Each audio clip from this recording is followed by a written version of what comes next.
1, 2, 3, 4, 5, 6, 7, 10. All right, we're about to get into the whatchamacallit, the like mythos lore or whatever of this story. Joshie, the reindeer shaman. Leia, yes, the reindeer shaman was a man or woman of superhuman strength, the only one powerful enough to withstand a blizzard, huge and strong as an elk, with a crown of antlers above their hooded head, driving a sleigh across the plains of snow, dressed in thick white fur and a long cloak of bright red to foretell what they were bringing. Dawson, all into the story. What were they bringing? This is the part my friends did, okay. Leia, oh, only the most magical of things, for mothers, fathers, and children of all ages, even the bigger children that we call adults. What is that from? That's from a Christmas movie. Is that from Miracle on 34th Street? The reindeer was bringing the sacred mushrooms, the bread, the dry leaves, the bright red berries, and the deep red wine, the things to make the people forget the bitter cold, forget where they were and who they were, and transport them into a mystical dream world, to ride out the harshness of winter in sweet, warm bliss, together as families. Joshie and Dawson, whoa. Leia, the houses would be buried in snow. Only the chimneys would still be visible among the white. Only the chimneys would still be visible above the white blizzard. Down the reindeer would come, scratching down the chimney. The family would be waiting, huddled in blankets with the fire out, until finally they saw the noble creature emerge, red and white, and covered in black soot, with a bag of treasures for them. Okay. At the same time, on the other half of the planet, there was a horrible king who ruled over the entire desert. All the people were terrified of him. He treated them like animals, and I don't mean in a nice way. I mean like a jerk who doesn't give a shit about animals. Joshie, harsh. Leia, yes, very. There was a race of brave mercenary soldiers from the lush lands of the northern deserts. But the king used them to fight in his wars, then broke his promises to them and made them his slaves. They couldn't fight back against the rest of his army. Some chose death rather than to be enslaved. The rest waited and plotted, waiting for the day when their opportunity would come for freedom. At last, one day, a hero emerged. She was a mercenary spy named Mosiah, the only one quick enough, strong enough, and stealthy enough to escape the slave world and run north. She ran further and further. As the weather got colder and colder, she went on, not knowing where she was going, but always looking for some ally, some way to return and free her people. For a long time she was gone. Her people thought for sure she was dead, until one night, under a clear night sky, they heard bells ringing. Ching, ching, ching. Ringing with every step. At first so quietly, but then louder and louder. The slaves woke up and came out of their huts. They gathered outside, seeing Mosiah return, with towering strangers from the north, with crowns of antlers above their heads. As the sun rose behind the desert horizon and shined through the ancient pyramids, the army of slaves and their northern allies gathered at the palace gates. Mosiah stood at the head. They called the king outside to demand their freedom. He came out and looked at them all gathered before him. No, he said, you will never be free. You are the foundation of my entire kingdom, and so I am indebted to you. But to keep myself from debt, I must own your ass. He looked at Mosiah. You are exceptional. Leave these slaves and be one of my wives. You will never work or break your back in the hot sun again. She sighed and shook her head. I would rather stay a slave in the field, she said. But to show you we mean no harm. We will make a grand feast for you and the nobles. That day they sent in sleds across the sand, piled up with sacks full of things for the feast. Breads, mushroom pies, spices made of dry leaves and berries, exotic foods from the north that the king had never heard of before. The feast went on through the day. There was much music, partying, and whores. When the sun began to set, it began to sink in. A strange feeling came over the king and his nobles. All that food, all that drink. They could swear they heard something, from the corners of the ceiling, the flap of bats' wings, the hum of locusts. The king looked down in his cup and his face went pale. Instead of sultry wine, it was the thick sludge of blood filling his goblet. He jumped up from his chair, throwing the cup to the floor with a violent clatter. The rest of his family stared in fear. Blood dripped from the walls of the banquet hall. Blood was staining their clothes.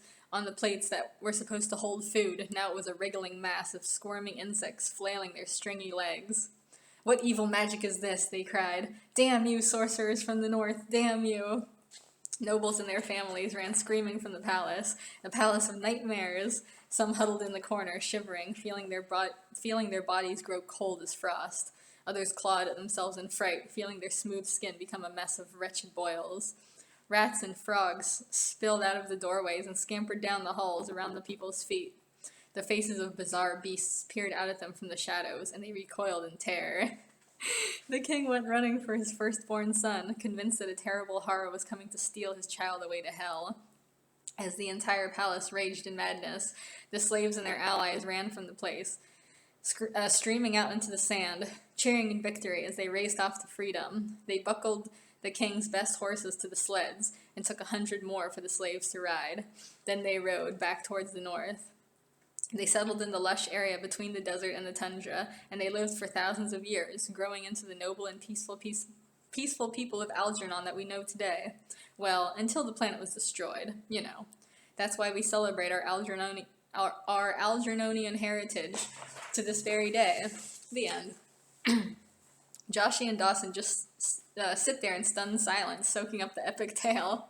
J&D. Wow. Just then, Luke starts to stir from behind Leia. She gets up off him and he sits up slowly. "Leia, welcome back." Luke, rubbing his head. "Ugh, I'm sore as hell." Leia, "Aw, I can make you feel better." She goes behind him and starts rubbing his shoulders. He leans back against her. Then, before you know it, he's kissing her neck. Then they're making out. Then making out and feeling each other up. Joshie and Dawson just sit there hella awkwardly, trying not to look and trying to just pretend everything's normal and chill. 18 hours later, everyone wakes up on the floor of the escape pod, blurry and disoriented. Dawson, as he looks out the window. "Where are we?" Han, in a creepy voice. "We're here." They all look out the windshield and peer out. They find themselves in an eerie world of perpetually dark skies, and their escape pod is sitting in the middle of a sketch-ass looking motel parking lot. The parking lot is mostly empty, and the one single street light is dim and flickering. Joshie. ... Well, at least we don't have to fight for a spot. Han yawns like a dog and stretches on the dashboard. He unlocks the hatch door and wanders out. Han, don't be fooled. This place is never empty. There's always someone in the shadows watching. Joshie and Dawson glance around at all the shadowy areas. Han, the second we get inside, this little pod is going to be toast. They'll strip it down to nothing. So we gotta find another way off this rock. But whatever, it's better that way anyway. It'll make it harder for us to be followed. Everyone else climbs out of the escape pod and follows him. Leia and Luke fix up their clothes and hair. Leia looks at herself and sighs. I regret my choice of favorite outfit. They all head for the front door of the CDS motel. When they're almost at the door, they hear this sudden clunking, clanging behind them. They glance back to see the entire escape pod gone. Just one hubcap falls down and spins before laying flat on the ground with a clatter. They pause for a moment but don't say anything. Then they just turn and go in. The inside of the motel is just as raggedy as the outside. They find themselves in a creepy, dimly lit, nasty-looking hallway that seems to just stretch on into infinity. The floor is a disgusting brownish magenta, filthy, velvety mess. The occasional mouse or roach can be seen darting past, from one hole to another, in the wall, and drug paraphernalia can be seen in the corners. Dawson, to Han. So, you like to hang here, huh? Han. Once in a while. Joshie, I don't see anyone running this place. Han. Yeah, that's 'cause there ain't one. Look, you guys, this place is dog-eat-dog cannibal style, alright? You just grab an empty room and claim it by writing your name on a paper by the door. Joshie, what? That's stupid. That doesn't make any sense. Han, what do you want, huh? Everything to make sense all the time? Come on.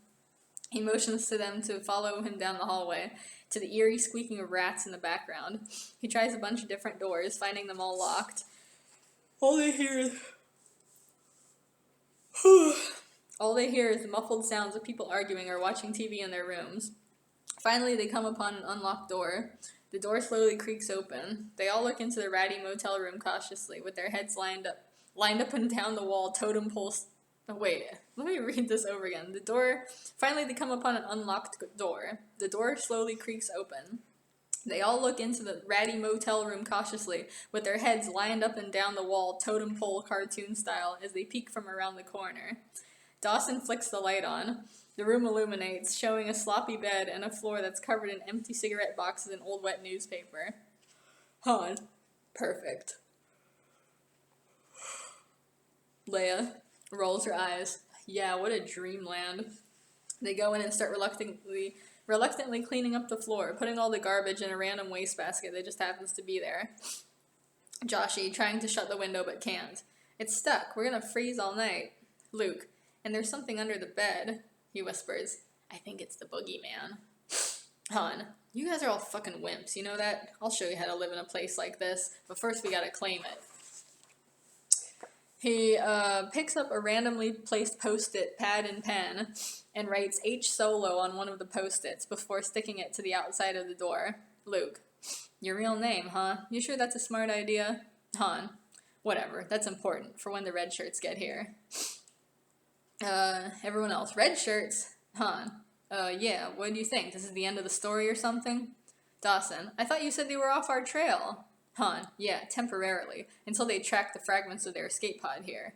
Everyone else groans. Han shakes his head at them. Fucking wimps, I swear. Don't worry, I got a plan. Joshie. Another one, huh? Han. Yeah, everybody listen up. He goes to the doorway and checks out in the hall to make sure no one's around. Then he shuts and locks the door and gathers everyone together. Han. So here's the plan. We keep an eye out for those bastards. When they get here, I got some face paint. Everyone put on a disguise and pretend like you're kidnapping me. Joshie. Kidnap you? What the hell kind of plan is that? It doesn't sound like an escape plan. It sounds like some kind of sick-ass fan service. Han. You got any better ideas, Toots? Joshie, aggressively. What did you call me? Leia. Hey, break it up, you guys. Break it up. Han puts his hands on his hips. Unless you got a better plan, like Frankie said, we're doing it my way. Dawson. That's not how the song goes. Han. Whatever. Kidnap me. You know, like in Borat. It'll confuse them. It'll make a diversion. Everyone else... I like the idea that Han Solo has seen Borat. Everyone else groans again. Then there's just a big long silence. Luke. So, anyone want to play cards? Cut to a couple hours later. Joshie and Leia are wandering around the endless hallways together. Joshie. Thanks for coming with me. I mean, usually I don't even care about walking around sketch-ass places, but I don't know about this asteroid. Leia waves it off. No problem. Nothing freaks out creeps like an almost naked pregnant lady. I don't know if that's true, but okay. They turn the corner and suddenly bump straight into Luke. He and Leia look at each other. Leia. It's like looking in a mirror. No, it isn't. Joshie. What's up? What are you doing all the way out here? Did you come to piss down the garbage chute too? Luke. No, but that's a fucking great idea. Just then, Dawson steps out of the shadows. Dawson. Han sent us out of the room. He said it would look more realistic for the kidnapping. Joshie rolls eyes. Ugh, this dumb fuck kidnapping shit. She gets a realization. Wait, right now? Oh, but that would mean they're here. What is that from? I know that I stole that from something. Anyway, I don't know. Leia, and little kid voice. They're here. Dawson, we already used that joke. Leia, hey, I wanted to say it, okay? Is that so wrong? Luke, changing the subject back. Yeah, the kidnapping starts now. That would be why he gave me this. He reaches into his one flew of the cuckoo's nest bathrobe thing and pulls out a big old giant pillowcase looking sack. Leia, ... Does anyone know the way back to the room? Everyone bolts and takes off running down the hall, trying to hurry back to the room before the red shirts beat them to it. But everywhere they run, everything just looks the same. It's just an endless train of raggedy doors that all look identical. They run and run and run, squinting at all the names by the doors, trying to find the right one, until it all just blurs and swirls together like the graveyard scene at the end of The Good, the Bad, and the Ugly. Then finally, just like the grave with the name Arch Stanton, the door with the name H. Solo comes into view. Leia, there! Dawson, woo, I thought we'd never find it. He goes to open the door, but Joshie stops him. Joshie, wait, the face paint. Dawson, oh yeah. He inexplicably, why do I put so many words in my stories that are hard to pronounce? It's like, it's so different writing. Oh, the cats are grooming each other. It's so different writing versus, like, reading. Alright, he inexplicably takes out the paint from his pockets, and everyone takes some. They do up their faces to look like the 4 members of KISS. Luke is the alley cat, Leia is the love god, Dawson is the spaceman, and Joshie is the demon. Leia. Wait, let me picture this for a second. Okay, Luke is the cat. Leia has the, like, star on her face, I guess. I always think it's like a heart around his eye, but it's actually a star, I think, you know? Dawson is the spaceman, and Joshie is the demon. Okay, I got it. Leia, yeah, now we're ready for action. They turn and Dawson kicks in the door action style. Inside the room is pitch dark. Luke, surrender, you rebel scum. They all leap onto the bed in the darkness, and a huge-ass struggle fight breaks out. I mean, this is practically like a fucking blanket party. Everyone is scratching, slapping, biting, kicking, grabbing, trying to stuff Han in the kidnapping sack, but no one can really see anything. Han puts up a good-ass fight, but they finally all gang up against him and dogpile on him, and stuff his face in a pillow until eventually, after much horrifying degeneration of the human state, he suffocates and goes limp. Everyone just sits there, panting for breath in victory. Leia, woo, finally. That bastard really owes us for making us do this shit. Joshie, I don't know, something doesn't seem right here. Leia, whatever, just put him in the sack and get the fuck out of here. They shove Han in the sack, and since Dawson is the second tallest, have Dawson carry him over his shoulder, literally like a sack of potatoes. Dawson, he's not as heavy as I expected. Yeah, what? Han Solo, I'm pretty sure, is like the biggest one out of them all. So why are they gonna put him in a sack? It's so the next part of the story can happen, but still, it's not a very good excuse. But who cares? Dawson, he's not as heavy as I expected. They all hustle quickly out of the room, heading back down the hall and towards the entrance to the motel. As they turn a dark corner, dun dun dun, they suddenly find themselves face to face with a small group of red shirts. Again. Red shirt aiming his gun at them. Halt! In the name of Starfleet Command! Our heroes all pause. Then they step closer, out of the shadows, into the flickering lights. The fear is sudden and evident on the faces of the red shirts when they see their costume makeup. Luke hisses at them like the bride of Frankenstein. Leia, speaking like she's in a trance. One. We are one. One is the beginning. Are you one? That is from the beginning of a Rob Zombie song, I think, but obviously he had to take it from somewhere. I'm not sure where. Dawson, beckoning to them. Join us, strange and simple creatures. Joshie, in the Exorcist voice. Hail Satan, cocksuckers. At least she didn't say your mother sucks cocks in hell. I think it was that originally, but I changed it because I thought it was too cheesy. All the red shirts open. Oh, too cheesy. Too cheesy for this shit. Where was I? All the red shirts open fire on them in fear, but Luke uses his ninja skills to leap out in front and deflect all the phaser lasers with his lightsaber. Heroes. Woo! Joshie, charge! They charge the red shirts fearlessly, terrifying them and making them turn and run for their lives. Red shirts, retreat! Our heroes chase the red shirts, screaming and whooping like maniacs. They chase them all the way down to the front door of the motel. The red shirts run out the door and slam it shut behind them. They lean up against the door to try to barricade our heroes inside, but our heroes bang and push with all their strength back against them. Until finally they break the moldy old door off the hinges and throw it open. All our heroes leap up onto the door as it falls, crushing the red shirts beneath them in a horrible bloody mess. The door slides on the blood and goes sailing off across the parking lot and down a small nearby hill, coasting like a sled on snow, as everyone cheers with glee like little kids on the first day of winter break. They ride the door sled to the bottom of the hill and finally come to a stop. Everyone gets up and is all hopping around, celebrating and hugging each other. Just then, they're approached by a tall, creepy, shadowy figure with a ski mask on. Luke pulls out his saber, quick to defend them. The stranger takes off his mask, and it's Han. Han, irritated. Surprised to see me? Everyone stares in shock. Leia, how'd you get here? Han, with my plan B. Rule number 1, always have a plan B. Accusingly, just in case your friends turn out to be a bunch of rotten, no-good, double-crossing bastards who leave you to die. Leia, we did not. We did everything you said. Han, oh yeah? Then how am I standing here right now? Dawson, wait. Luke puts his hands on his hips. Yes, we're waiting. Dawson to Han, if you're here, then who's there? They all turn around and look at the kidnapping sack. Oh man, on that note, let's end this episode.